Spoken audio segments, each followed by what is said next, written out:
What's up everybody, I am Jesse, or Game Over Jesse as you may know me, and today I want to talk about the Nintendo NX. What is it? What's it going to be? How much is it going to cost? How many kids am I going to have to tackle and rip out of their hands when I visit GameStop and they're sold out? I don't know. But what I do know is what the NX should be. And what it should be is what the Wii U should have been.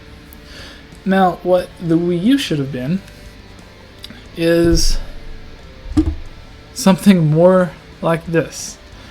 Now, when I say that, I don't mean it should work with PlayStation, although that would be cool. But what it should be is, with the Wii U, you can play all the games you want, as long as you're in the living room, close to your Wii U. However, with the Vita and the PlayStation 4 and PlayStation 3, I believe, but with the Vita and the PlayStation 4, you can play any game that you want to that runs on your PlayStation 4 on your PlayStation via remote play. And it streams just like the Wii U to your Vita. But the cool thing is, if I leave the house, if I want to go to a friend's house, if I have an appointment, if I have a long trip to work on a bus or something, I can take the Vita with me. And guess what?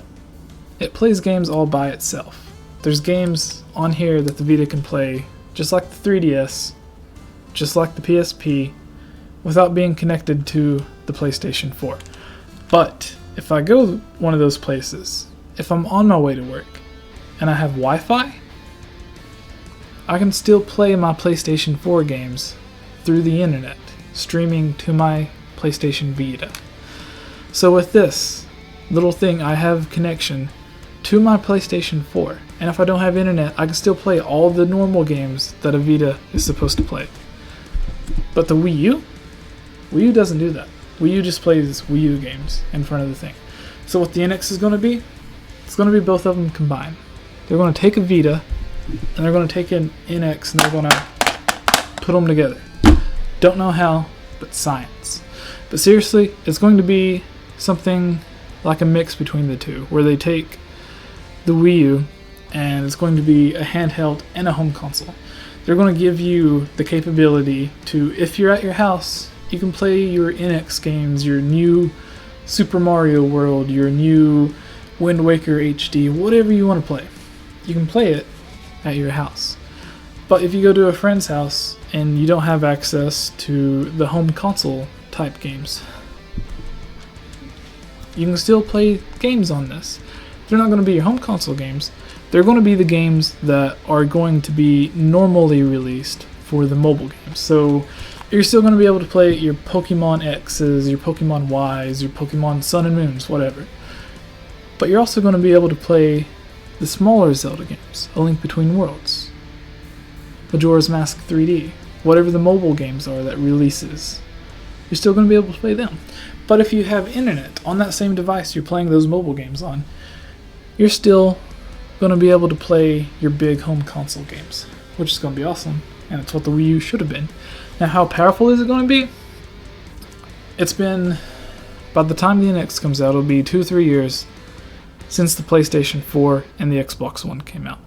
And it would be incredibly stupid, idiotic for Nintendo to release a console after the new consoles have come out years after that is weaker in comparison. Why? Because it's been 2 or 3 years.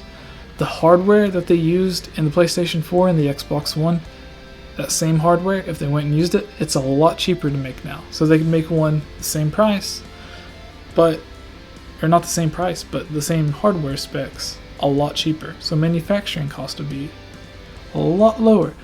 But if they wanted to make something more powerful, they could spend the same budget used to make the PlayStation 4 and make something not twice as powerful, but like 1 to 1.5. Maybe like the gap between the PlayStation 3 and Xbox 360 with the Wii U. How it was like a little bit more powerful, it could run some games better, it had like more RAM and stuff.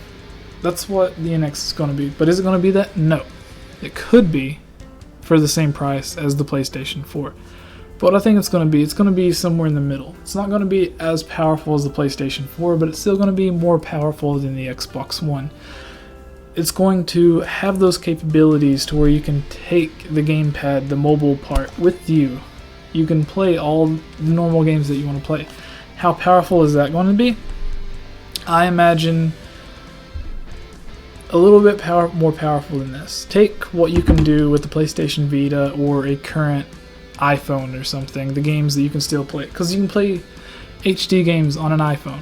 I believe you'll still be able to do that on the gamepad if you're on the go. You can play whatever the new Pokemon game, Sun and Moon. You'll be able to play it, whatever. You'll be able to play those games on the gamepad. You'll be able to take it with you, but if you have internet connection, you'll be able to play those awesome games. Another thing for the people listening on this rant. Nintendo said that the NX was going to be a third platform. It wasn't going to be a successor to the Wii U. It's not going to be a successor to the 3DS. It's going to be its own thing. Now, they said this exact same thing about the Nintendo DS.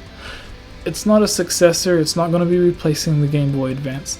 It's a brand new tier. It's a brand new tier. It's going to be its own thing. Well, what happened?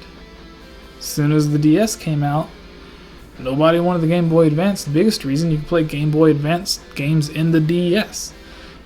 If that doesn't make it a successor to where the new handheld console is compatible with the old handheld console games, then I don't know what a successor is going to be. It's just marketing speech. So obviously this is going to be the next whatever's after Wii U. And they're like, oh, well, they said they're not going to stop supporting it. I was like, well, that would be stupid to start supporting it. The 3DS came out, which was an obvious successor to the DS. And Nintendo still released Pokemon Black and White 2 on the DS instead of the 3DS. Even though the 3DS had already been out for a year or two. That didn't make sense to me, but I didn't complain. So, with them still supporting it, PlayStation 2 games, 2 console generations old, still got new games made for it until like 3 or 4 years ago. PlayStation 3, Xbox 360, even the Wii still has games being made for it. PlayStation 4, Wii U, and Xbox 360 have been out for years now. But the old console's still getting games, so just because a new console comes along to replace an older one, doesn't mean they're going to stop releasing games for that fan base. So let me know your thoughts on this video. Do you have the same thoughts about the NX? Do you think it's going to be something different? Let me know. Click here for more rants about what Nintendo did wrong with naming. Click here for some Zelda theories and whatnot. And click up here for a little surprise. Thank you for watching.